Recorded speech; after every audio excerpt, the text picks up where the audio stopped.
The ear is divided into three parts. You have the external ear, the middle ear, and the inner ear. The external ear is consists of this part here, otherwise known as the pinna, or the external auricle, or simply the auricle.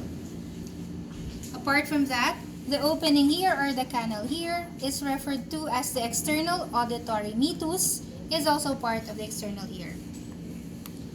The tympanic membrane, otherwise known as the eardrum, referred to as number 3 here, is part of the external ear. Moving on now to the middle ear. The middle ear is consists of 3 bone or 3 ossicles, and these are the following. Attached to your tympanic membrane would be this bone here, otherwise known as the malleus or the hammer. Attached to the malleus or hammer, notice here, would be this bone, otherwise known as the anvil or the incus. This part of the anvil or incus, let us see,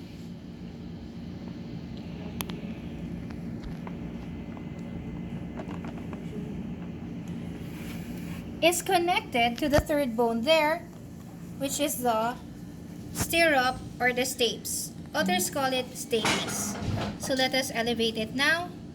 This is your stirrup or stapes. The stirrup, if you will remove that, is actually covering an opening, otherwise known as the oval window.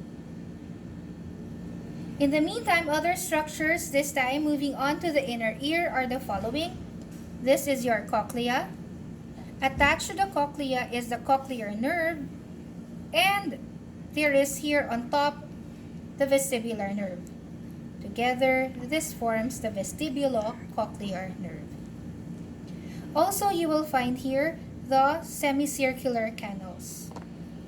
So this here is referred to as your lateral semicircular canal.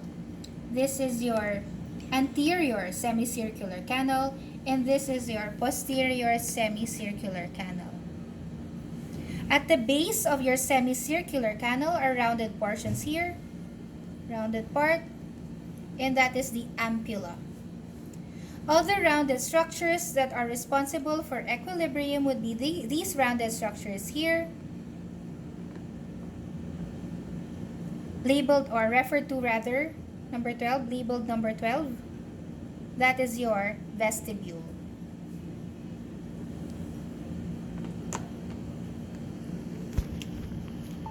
Yay!